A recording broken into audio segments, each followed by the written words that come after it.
Hello, ladies and gentlemen. Today we continue our talk on the elite's war in our time by the current events. So we continue with item number 6, cause and effect of the split of the global deep state in our time.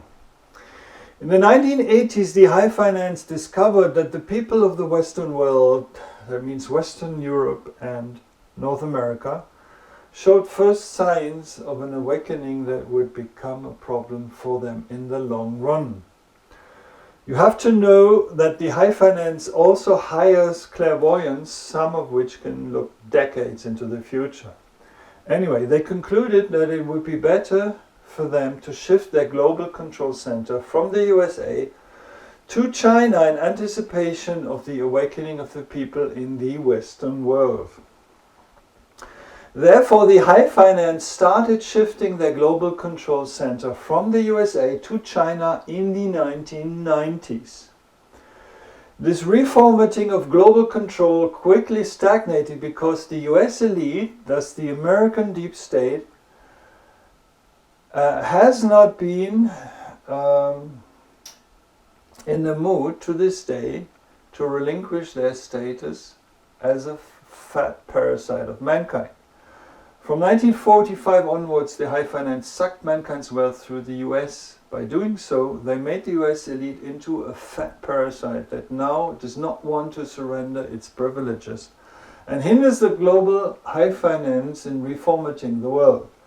The delay in the reformatting process can, for instance, be discerned by the fact that the high finance had huge cities built in China to accommodate the employees of the global control activities. To this day, those cities are still empty because the employees of the global control activities in the US are not inclined to move from the beautiful America to China. When those ghost cities will ultimately be inhabited, that will be a giveaway that the US elite have been defeated in the meantime. After the terror attack from September 11, 2001, the US elite decided to become sufficiently independent to at least secure and extend their power and parasitic status and keep sucking away the world's wealth, even against the will of the high finance, in order to retain their pretty lifestyle. So due to this situation, there has been a deep split across the topmost power players on this planet and a continuous scramble for global control since the years after the 9/11 terror attack. The problem of the US elite is that despite the split in the global elites, they can't largely help but follow the plan of the high finance to enslave mankind. Therefore, in many areas, they just do what they are supposed to do. Only in the areas in which they are to be disempowered, they obstruct the high finance's reformatting of the world. That is why it is hardly possible in many areas to distinguish the two sides in world politics. Mostly they follow the same targets that cannot be varied to achieve mankind's enslavement, such as the pursuit of a worldwide communist dictatorship, which both sides aim at. So, item number 7, how to distinguish the two sides of the split. For the high finance, the main problem is the control over the NATO and therefore over the mainstream media that the US elite has in Europe and North America. So even for the global high finance, it is not so easy to bring this renegade US elite back under their control. Both factions of the deep state have the following goals in common: communist rule over Europe and North America, or communist world dictatorship, respectively. Utilization of the NATO to destabilize the Middle East and Libya in order to flood Western Europe with a mass migration. That is what both sides have always agreed on.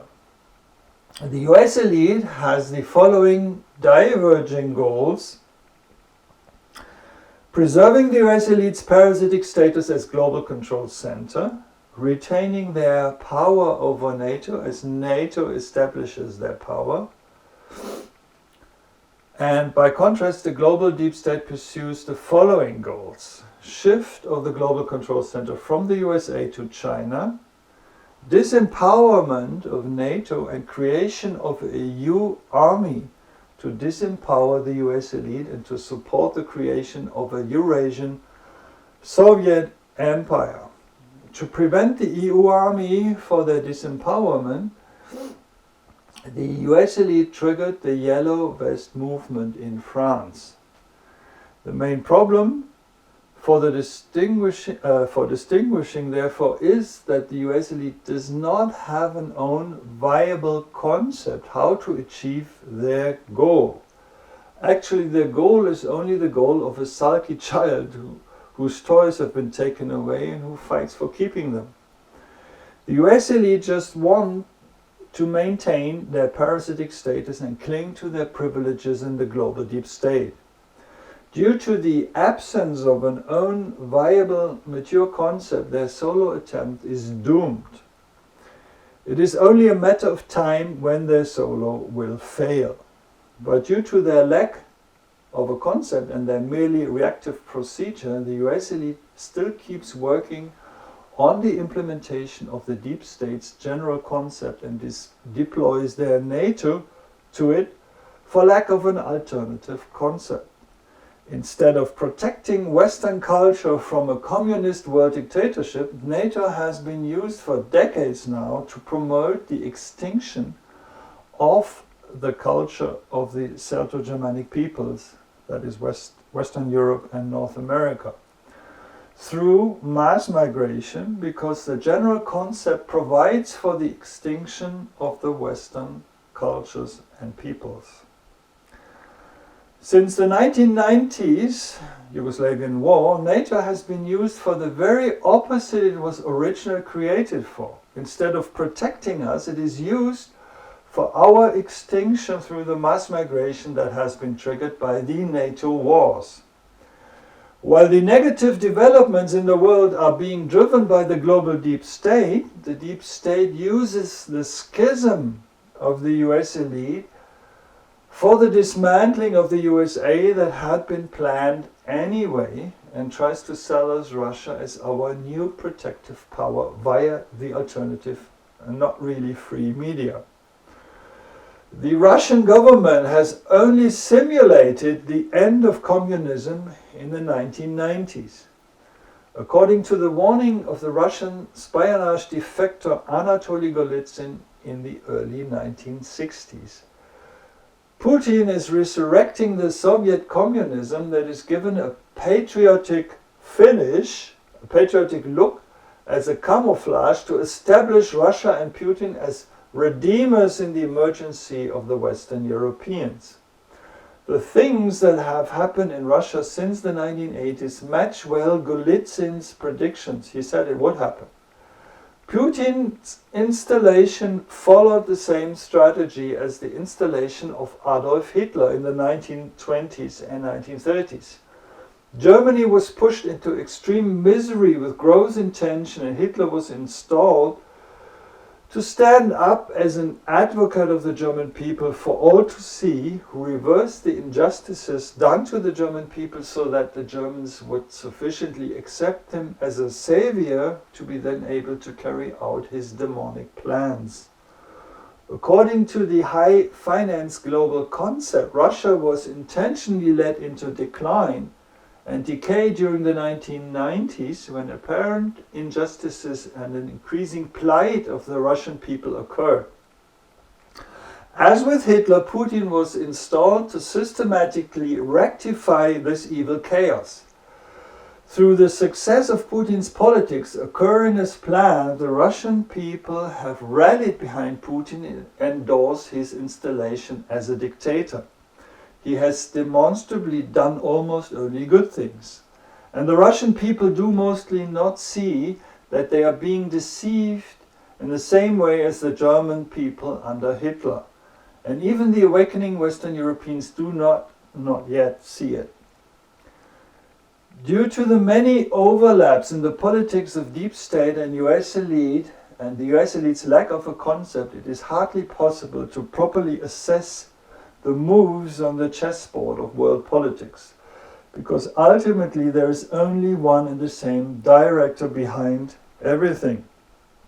And this director pursues the goal to confuse and demoralize mankind for as long as necessary, to make us resign and allow the plans for our enslavement to pass.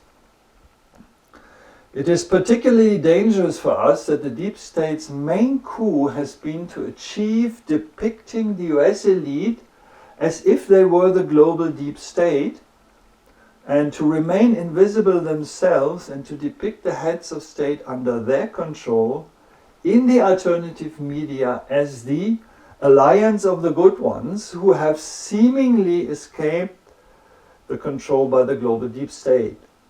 That means Trump and Putin and the heads of state in their sphere of influence. Therefore, the deep state is now able to celebrate the dismantling of the US elite as if it was about the dismantling of the global deep state itself. The US elite's sphere of influence is, amongst others, America except the Americas except Brazil, Europe except Russia, and by now also Turkey, Middle East except for Iran, Syria and Israel, while the global deep state is on the march everywhere and slowly removing the US elite from the global positions of power. In their fight against the US elites, the global deep state have placed themselves at the top of the patriotic movements and act as patriots, act as the good ones. See Trump, who serves the global deep state. The global deep state sphere of influence is, amongst others, China, Russia, India, Brazil, Iran, Syria, and many others. According to the propaganda in the alternative media, those countries have escaped the control by the deep state.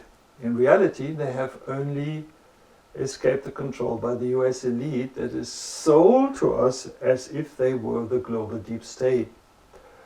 So the temptation and the trap is not to recognize the battle of the two factions of the deep state against one another, each of which depict themselves as the good ones and the other side as the bad ones, and to fall for the orchestrated black and white thinking with respect to the two factions, and to see Trump and Putin either as the bad guys or, to the contrary, as the saviors whom we should hope for. Item number 8. Why the US elite is doomed. Through the split, both the global deep state and the split of US elite have two problems instead of one. Without the split, it would all be about steering mankind towards our enslavement and nudging us to ultimately agree to our enslavement voluntarily. Through the split, however, both sides have one additional problem.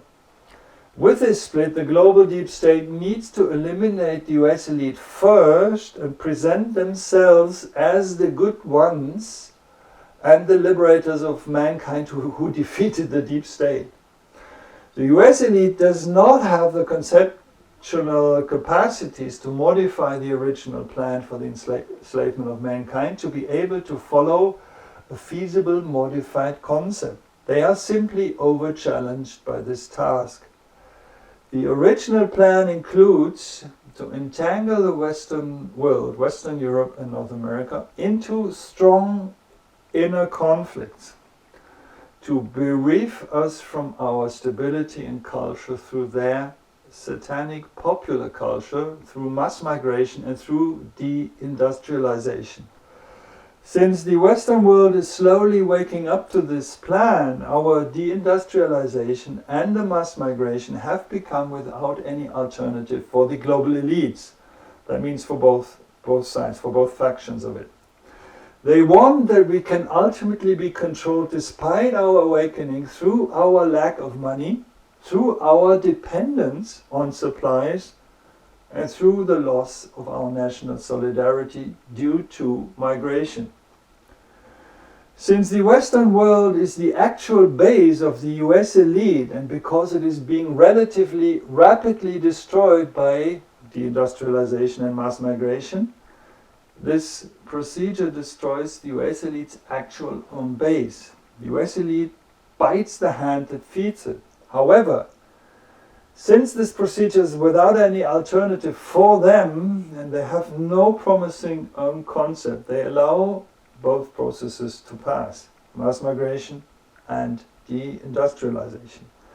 They are just as afraid of the awakening of the Western people as the global deep state is, and they have no alternative to the creation of a communist world dictatorship under their leadership. Their only chance would have been to escalate the NATO's war in the Middle East that had been planned anyway by the high finance, to escalate it to become a third world war that the NATO wins, so that the US elite would have gained control over the global high finance that way, military control over them. That was the only strategy that the US elite had, and it was without any alternative. And that strategy was thwarted by the high finance's de-escalating countermeasures already years ago. Since that only strategy failed, the US elite have become like a rudderless ship just attempting to keep their head above the water. And that has long since sealed their fate. Today, they are close to their disempowerment by the global deep state with their frontman, Donald Trump. And yet their power has still been sufficient to stay around to this point in time.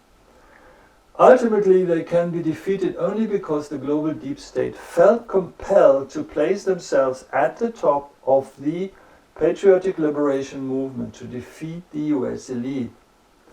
Once the patriots in the Western world realize that they have been deceived by Trump's and Putin's patriotic fuss, that will effect a considerable further awakening of patriotism, which will take down the elite's goal of erecting a communist world dictatorship. Probably. Item 9, the creation of a Eurasian Soviet Empire. The plan to create a Eurasian Soviet Empire is to hit the ground running after the defeat of the US elite. The USA will fall by the wayside as Europe's protective power, and Russia is to assume that role. For that purpose, Europe is to be destabilized through deindustrialization and mass migration so severely that civil wars all over Europe become inevitable. The high finance plans to inflate the anti-fascists and the neo-Nazis, who are to absorb all resistance against mass migration with so many funds that the civil wars between migrants and the indigenous Europeans and between Antifa and neo-Nazis will get out of hand. That's the plan. Therefore, one of the high finance's plan's most important aspects is to establish Vladimir Putin's image as a good patriot and friend of the Western peoples. Putin's perception in the West is to be that he appears as the only possible savior who can be called for help from the midst of the civil wars and the concomitant chaos, to intervene militarily and to save the Western peoples from extinction according to his promises. That's what he promised, what he keeps promising. That is to legitimize Russia to send its troops across Europe to the Atlantic and thus not only re-establish the Soviet Empire but to extend it throughout Europe. In this manner, we will then have voluntarily agreed to the erection of a dictatorship in Europe, or would have even demanded it because we called Russia to save us.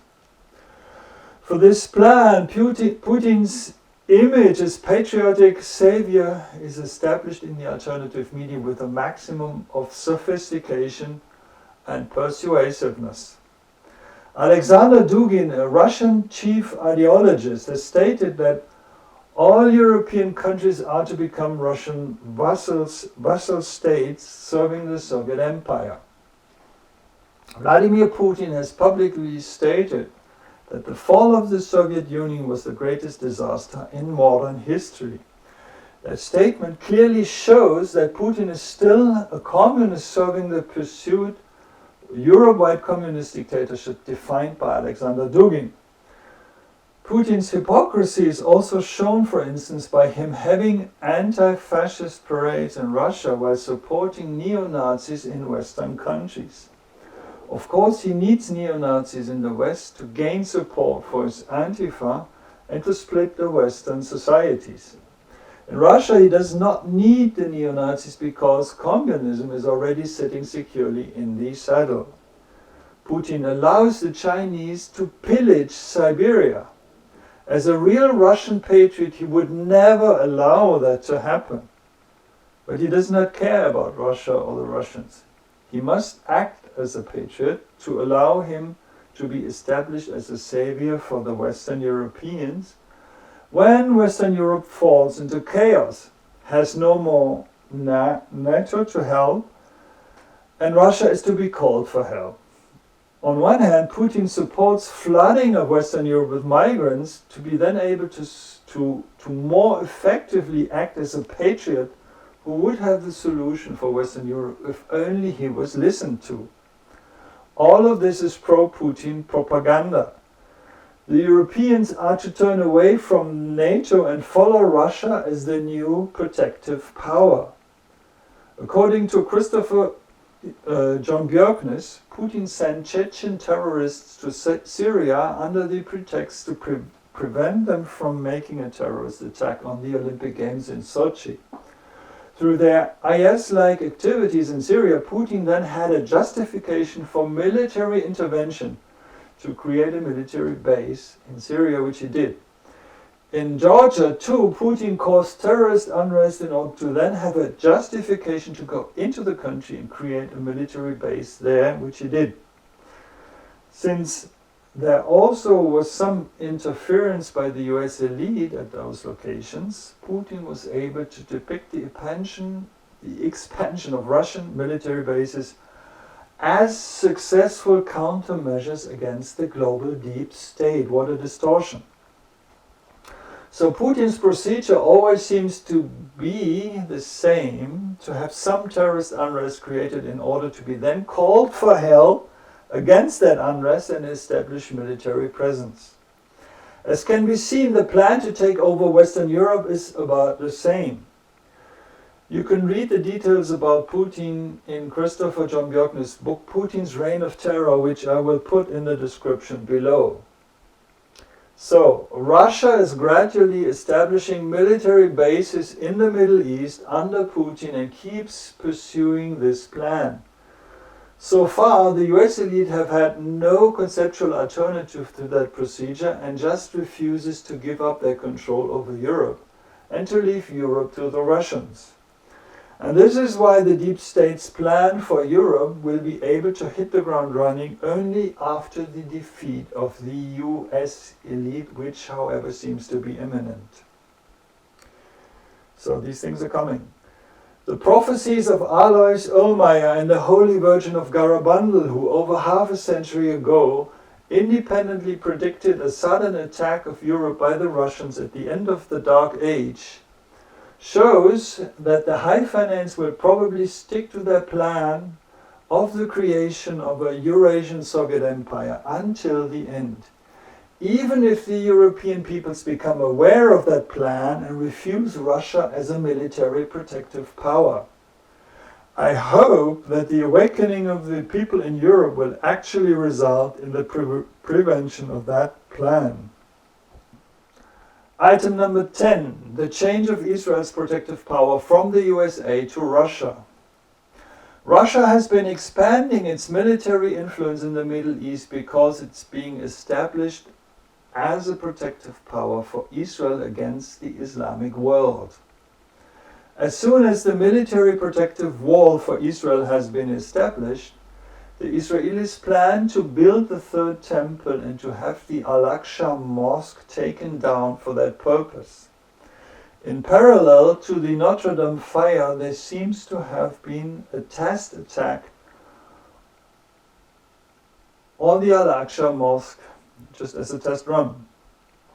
Through the destruction of the mosque, there will be inevitably a great aversion of the Northern Americans and Western Europe's against Israel, so that it is logical that Israel has no other choice but to stick to Russia and form an alliance with Russia. Russia is to protect Israel from the Islamic world. In general, it is very useful for the deep state to depict the heads of state in black and white in the mainstream media and in the alternative media. If the Western media depict Putin in black, it becomes very easy for the alternative media to make him into a white hero. The same applies to Trump. The USA have a president in Donald Trump who is a slave to Israel like no other president before him. And yet the high finance prefer Russia as a protective power for Israel because they have to assume that Trump will be able to leverage the Americans' patriotic awakening for the purposes of the high finance only for a little while longer. They must assume that the Americans and the other peoples in the West will then get wise about Trump and will no longer follow him. Trump's cover will be blown and his slavery towards Israel will be seen and rejected. So it is the awakening of the people in the Western world that compelled the high finance to change their master plan and to establish Russia instead of the USA as the new protective power of Israel. Israel needs a protective power if it is to tear down the Al-Aqsa Mosque as they plan to build their third temple. For the Muslims, the Al-Aqsa Mosque is absolutely holy. Its demolition will multiply the hatred of Israel in the Muslim world. On the other hand, building of the third temple seems to be non-negotiable for the planning by the high finance for occult reasons. They will stick to their plan as they probably need Israel as a trigger for escalating wars. The high finance's original plan was to flood Europe with predominantly Muslim migrants who should then provoke violent resistance by the Europeans against their demanding and asserting behavior that the Islam should be the only true religion in Europe too. Through the emergent spiritual transformation, the Europeans' propensity to violence has mostly not occurred among the awakening patriots. Through the Europeans' aggressions against the Muslims, they were then to side with Israel when Israel tears down the Al-Aqsa Mosque and builds the third temple. However, the beginnings of spiritual awakening in the Western peoples have made them less manipulable.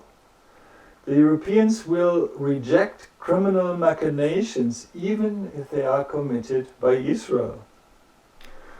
Through the awakening of the peoples in the Western world, we can assume almost certainly that neither the Northern Americans nor the Europeans will be ready to protect Israel after they will have recklessly and unlawfully demolished the Al-Aqsa Mosque and built the third temple, even if they put that into someone else's shoes, the destruction of the Al-Aqsa.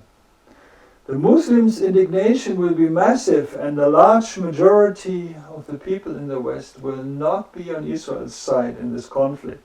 Therefore, Russia's role as protective power for Israel has become without any alternative for the high finance.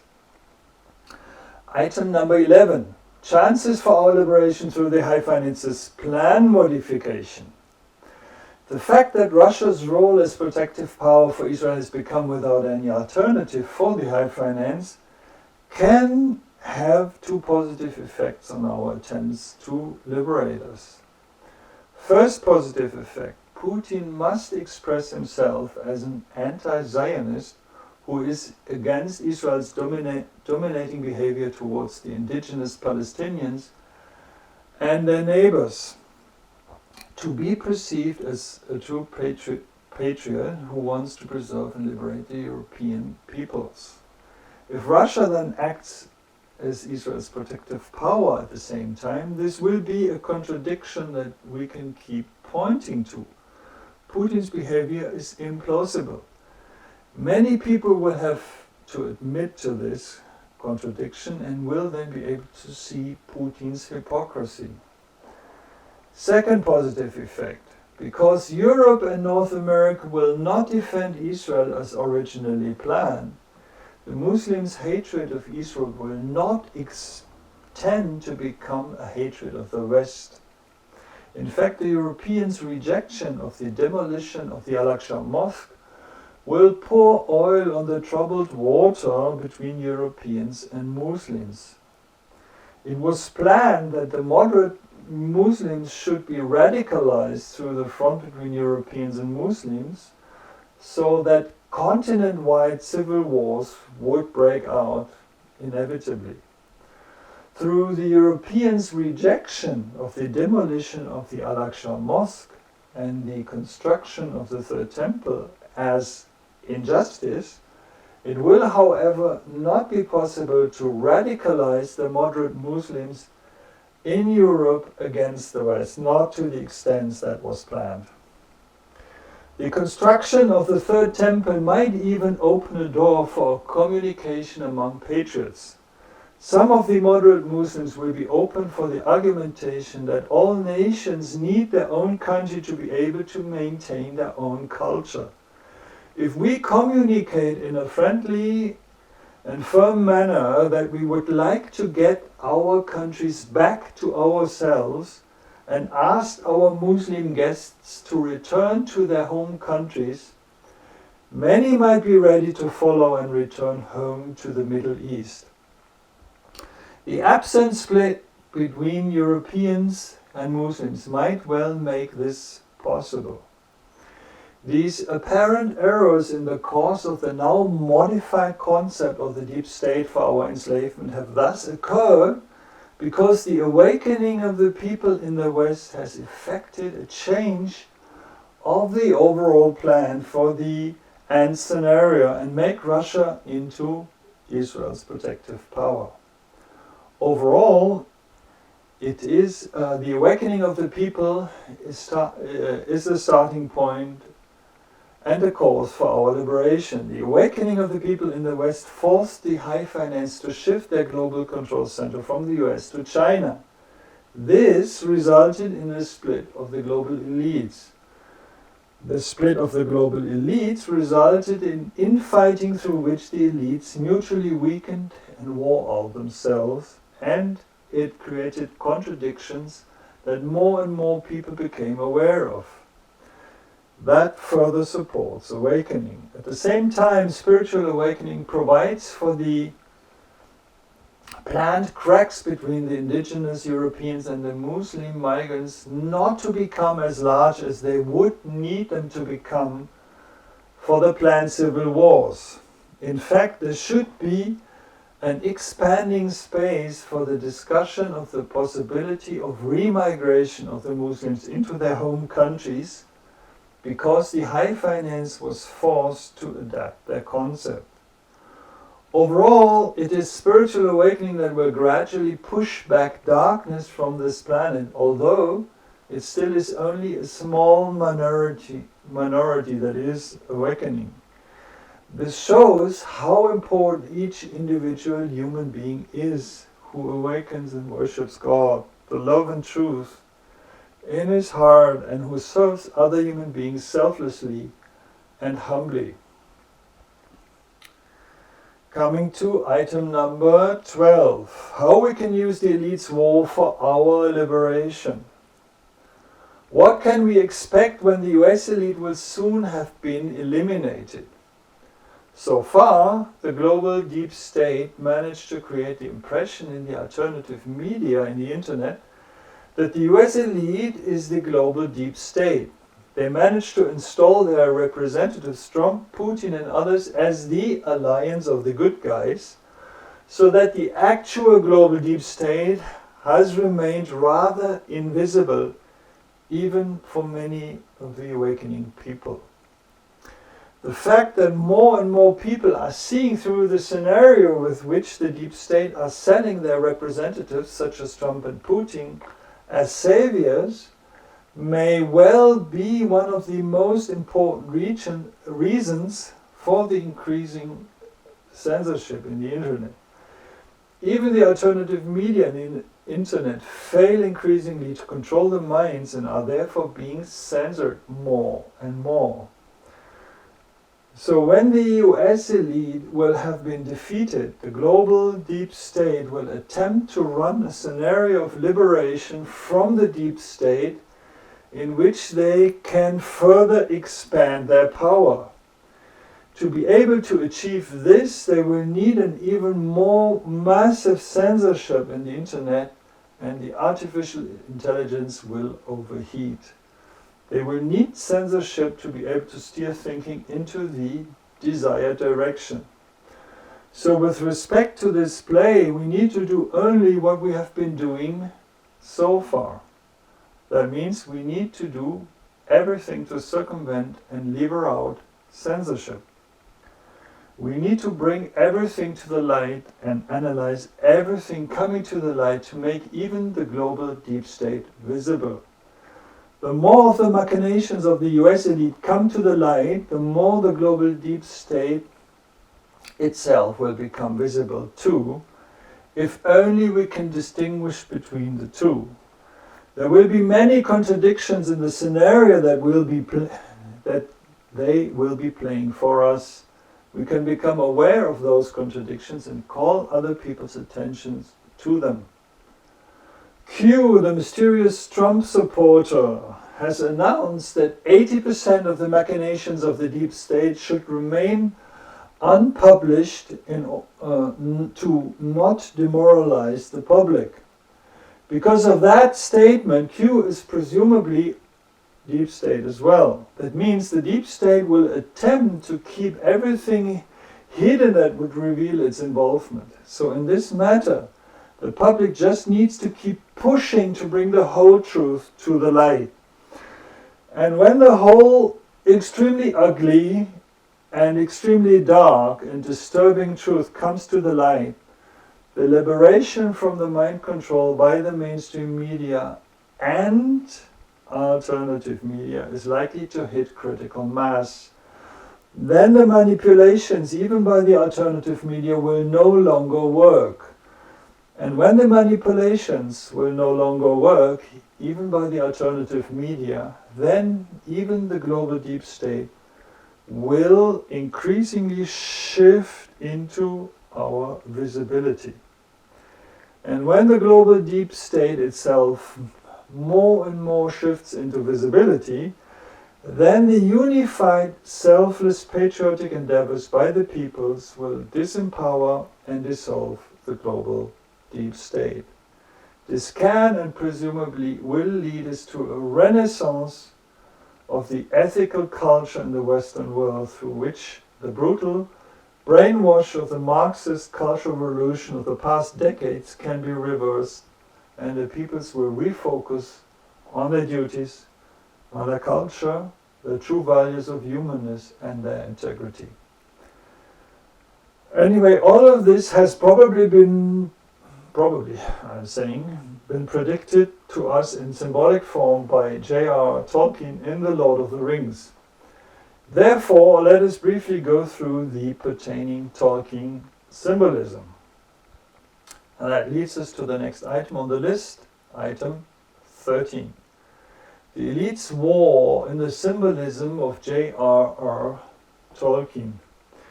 The order of events just described has been encrypted in The Lord of the Rings, namely in the parallel passages of Frodo's and Sam's escape from Minas Morgul, Princess Eowyn's victory over the King of the Ringwraith shortly thereafter, and the subsequent victory of the armies of the West over the legions of Mordor. The turning point in the events in The Lord of the Rings happens in Minas Morgul, and it is the death of the renegade orc Gorbak, who is defeated by the commander of the tower, the orc Shagrat, that leads to a chain reaction of events, steering the events in The Lord of the Rings into an overall positive direction for the very first time. After the death of the renegade orc Gorbak, the commander of the tower Shagrat leaves Minas Morgul to obtain new instructions. In Shagrat's absence, Frodo and Sam manage to escape from Minas Morgul. Briefly after their escape, they can see the death of the king of the Ringwraith in the distance, who was killed by Princess Eowyn. The death of the king of the Ringwraith in turn results in a turning point in the battle for Minas Tirith, which is subsequently won by the men of the West against the legions of Mordor. All this describes the chain reaction that we have just gone through.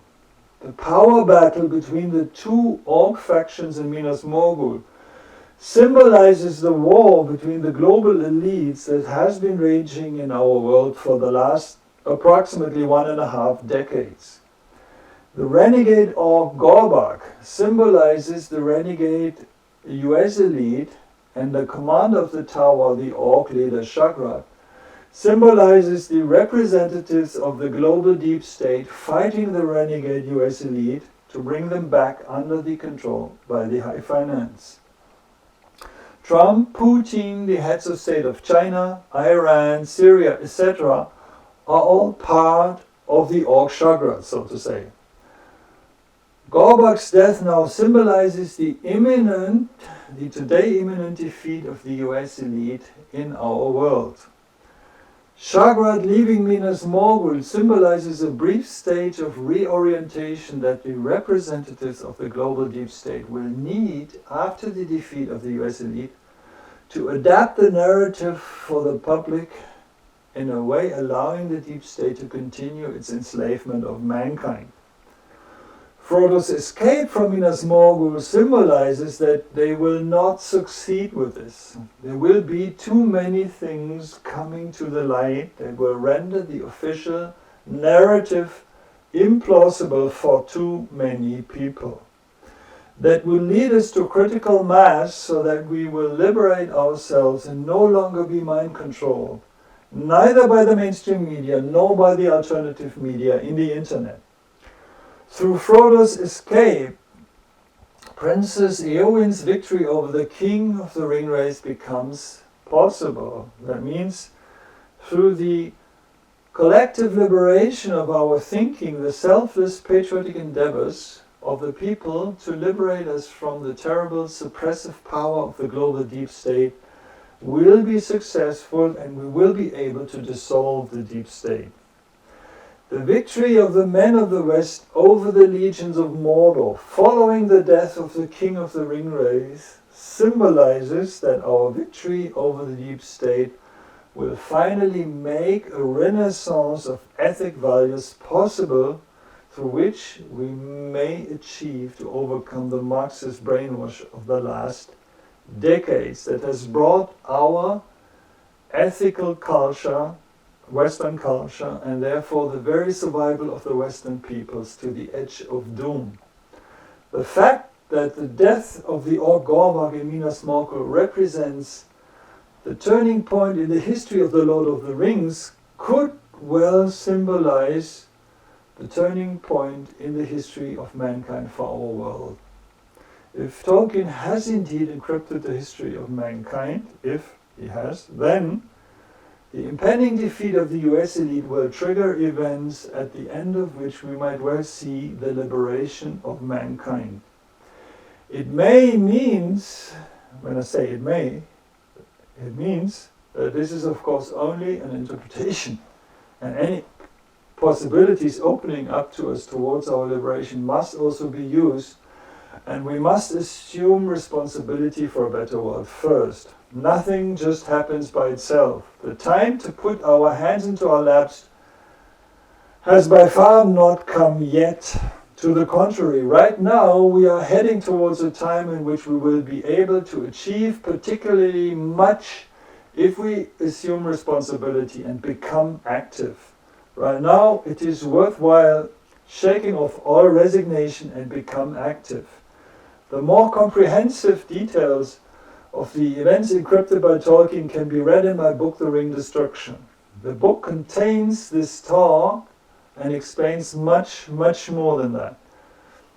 This refers also to the difficulties already waiting for us after the impending breakthroughs, before we will be able to finally leave the Dark Age as mankind, because Frodo still has to go through Mordor, that is still coming.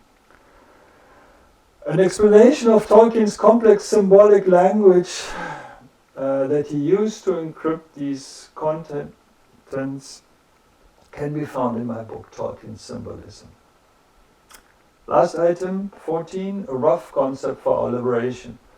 With respect to the things we can do in the coming years to be able to develop towards freedom and sovereignty as mankind, I plan a further book regarding what we can do. That book will not least be about our liberation from the ruling monetary system that will still hold us in its grip even after the disempowerment of the deep state. Sauron will not meet his end yet after the death of the king of the Ringwraith. Before we can think of a transformation of the monetary system, we will need a general recollection of the true values of humanness, as they are, for instance, also contained in Christianity. God naturally created different peoples with different cultures, with different cultural and religious traditions. At the core of those cultures is a human interaction giving rights and duties to the individuals. The preservation of the cultures and our cultural values grown in history preserves humanness. The Marxist cultural revolution achieved to make us think that the conflicts in families, between the sexes, between peoples, traditions and religions can be solved only through egalitarianism. Marxism postulates that man as a godless creature is actually selfish, so that conflicts can be solved only by extinguishing family, sexual, national and religious differences, by creating a common just order for the whole of mankind that will then be imposed onto all of us in the name of peace and equality. To refocus on the true values of humanness, it is therefore necessary that we refuse the Marxist concept that man is evil and that a just order has therefore to be imposed on us by force. That we regain our belief in the good and divine in other human beings. That we start protecting our families again as the core of society. That we support our young families, encourage them to put children into this world. That we show our young women that we have great appreciation for them. Family is more important to them than career. That we revive the existing national cultures and religions by all nations and religions refocusing on the values at the core of their culture and religion. So this is culturally about the revival of patriotism and the people's love for their own culture and their own people. It is about the patriots of the world agreeing on the fact that every people need their own country and need to protect it from an excess of foreigners. It is about the patriots of mankind agreeing that all people should live in their home countries as much as possible, and that they respect other people's rights to their own country. If we can agree on that with the patriotically minded people among the migrants, some of them, at least some of them, will understand if we ask them to return to their home countries.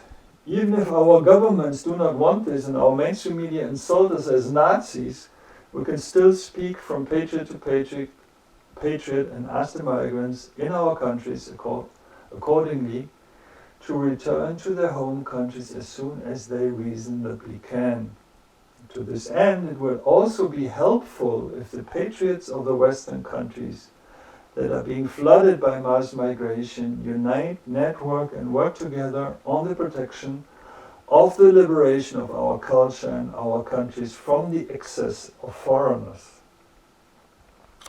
With respect to the religions, it is about reviving the values at the core of the religions, thus love, compassion, respect, forgiveness, reconciliation, service to the poor, and so on. If the religions can agree on those values, they do not have to converge to become a one-world religion and can preserve their own religious traditions. Nothing has to be suppressed. Coexistence is possible and desirable. In this way, the peoples and the religions can find peace with one another, respect and support one another, and form a bouquet of beautiful flowers. And with this vision, my talk ends.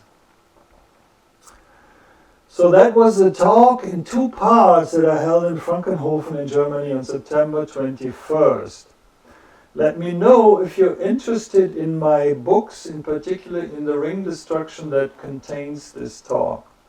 Please also leave me your comments and questions, and always remember, we can create in the world only what is within us. If we want peace in the world, we must first find peace within ourselves. Like, share and subscribe, and see you.